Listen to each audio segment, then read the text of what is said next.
Antes de responder muchas otras preguntas que nos llegan a través del Twitter, queremos saber qué hay actualmente en este territorio Esequibo, profesor. Hay de todo. ¿Qué podemos encontrar allí? Hay tierra, hay petróleo, hay agua, hay oro. ¿Asentamientos?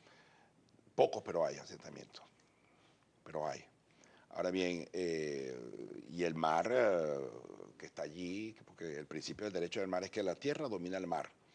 Si ellos asumen la titularidad definitivamente, es otorgada, la conquistan, la ganan, etcétera, etcétera, como tú le quieras llamar, ellos van a tener también ese mar donde se están hoy en día realizando esas exploraciones y prospecciones petroleras y de gas. ¿Ha atendido el Estado venezolano afectiva y efectivamente a los nacidos en el Esequibo? No, e incluso hay una propuesta por allí que es muy interesante por demás de otorgarle la cedulación, la nacionalidad a estas poblaciones que de un momento dado siempre manifestaron su deseo de ser venezolanos y el Estado fue un tanto, digamos, lento en la respuesta e incluso llama la atención que en el año 68, final del 68, a principios del 69, prácticamente culminando el gobierno del doctor Raúl Leoni, Venezuela, bueno, allí hubo una rebelión del Rupununi de gente que se quería anexar a Venezuela. Y bueno, Venezuela actuó excesivamente diplomática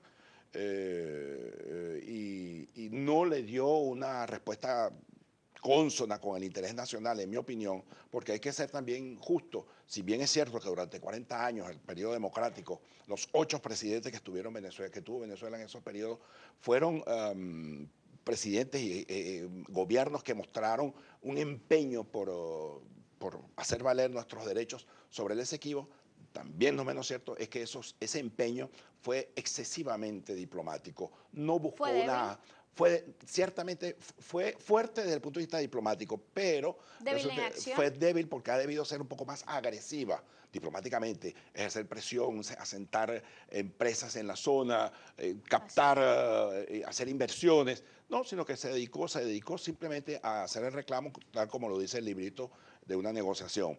Hoy en día es peor todavía, porque si bien es cierto que en aquel entonces no se fue un poco más allá, hoy en día se ha ido definitivamente, se ha abandonado, hay una lenidad y bueno, si nosotros no somos capaces de cuidar nuestras propias, entre la propia Caracas, cuando tenemos bandas armadas como viven matando gente aquí, imagínate cómo vamos a defender nosotros nuestra presencia en Guyana. De hecho, pregunto esto porque la Fundación Comité de Defensa de los Derechos Esequibanos introdujo el 1 de junio, recientemente, sí, ante la Sala Constitucional, si no me equivoco, del TCJ, pues un recurso para solicitar se les dé la nacionalidad venezolana a quienes hayan nacido en el territorio Esequibo que se considera de Venezuela. Estamos hablando de la franja occidental del río Esequibo.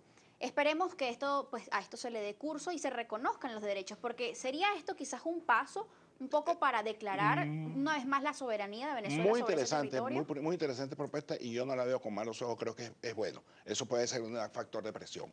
Eso puede ser un factor de presión sobre Guyana. Guyana tiene que comprender y tiene que aceptar que ella tiene que sentarse de nuevo a discutir con nosotros de conformidad con lo que dice el Acuerdo de Ginebra. ¿Nos daría esto algún beneficio, en todo caso, a la hora de que se dé la negociación de esta territorialidad? Sí, si Guyana se sienta de nuevo, sí.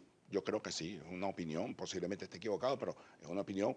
Personalmente creo que nosotros, hay que presionar, insistir, reclamar, hacer foros, crear conciencia, desplazar nuestras opiniones, la gravedad de lo que estamos viendo, hay que hacerlo conocer, que el venezolano sepa que es que nosotros tenemos una zona de reclamación y que no está siendo confiscada gracias a la lenidad del gobierno. ¿Contribuye a este conocimiento el reciente decreto hecho desde Conatel? Allí lo tenemos, vamos a verlo y luego lo analizamos. Adelante.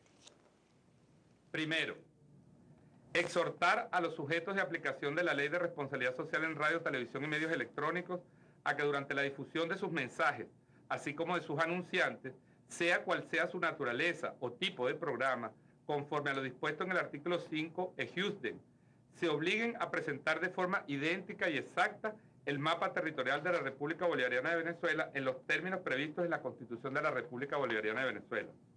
Segundo, exhortar de igual forma a medios radioeléctricos y electrónicos, directivos, empresas de publicidad y anunciantes a cumplir de forma estricta lo dispuesto en la presente decisión y en general a contribuir en la formación de valores asociados a la identidad, la territorialidad, la defensa nacional y la soberanía de nuestra patria. Tercero, instar a los usuarios y usuarias a participar en la Contraloría de los mensajes emitidos por los servicios de divulgación audiovisual y medios electrónicos a los fines de contribuir al fortalecimiento de la identidad nacional y defender de forma individual, colectiva o difusa sus derechos comunicacionales consagrados en la Constitución de la República Bolivariana de Venezuela, en concordancia con lo dispuesto en los artículos 1 y 12 de la Ley de Responsabilidad Social en Radio, Televisión y Medios Electrónicos. Y cuarto, ordenar la notificación del presente acto a los sujetos de aplicación de la Ley de Responsabilidad Social en Radio, Televisión y Medios Electrónicos y demás interesados en la materia mediante su publicación en un diario de circulación nacional y en el portal oficial en Internet de la Comisión Nacional de Telecomunicaciones. Profesor, brevemente, ¿es esta medida algo que pueda contribuir de forma efectiva a crear conciencia en la población respecto a este problema? Sí, yo lo aplaudo, yo creo que es un acto bueno, no. Sin embargo, lo que digo es que muy tarde piastes, pajarito, como dijera un día el expresidente Luis Herrera Campins. ¿Por qué? Porque esa providencia ha debido mantenerse desde hace mucho tiempo, desde que ellos llegaron al gobierno, ¿no? Por cuanto nosotros prácticamente por la vía de la práctica de los hechos reales, nosotros abandonamos esa reclamación. Ahora, y borramos del mapa. Se toma la medida tardíamente, pero hay que insistir, hay que promover una discusión. El gobierno debería llamar a todos los factores de la sociedad venezolana, sector empresarial, político, de la oposición, a sus técnicos, a los militares, a los eclesiásticos, a los estudiantiles, para hacer una discusión sana, positiva y que se enmarque en el interés nacional. Porque no se trata del gobierno de Maduro, o de Chávez, o de Carlos Andrés Pérez, o de Caldera. Se trata del interés nacional. Y Venezuela es mucho más importante que todos estos gobiernos. Venezuela es mucho más importante que todos estos gobiernos y fundamentalmente de estos gobiernos, estos dos últimos gobiernos, porque son dos gobiernos que hemos tenido en 15 años, que prácticamente abandonaron el interés nacional en aras pues, de un liderazgo mesiánico y prometeico de que somos los grandes campeones de la libertad de los pueblos del mundo. Hay muchísimas preguntas en el Twitter que además nos llevan a preguntarnos qué podemos hacer como ciudadanos. ¿Pudiéramos nosotros también contribuir en esta lucha de alguna manera? ¿Cómo hacerlo? De eso vamos a hablar ya al regreso de esta pausa, cuando comencemos entonces a buscar las soluciones. Amigos, ya venimos.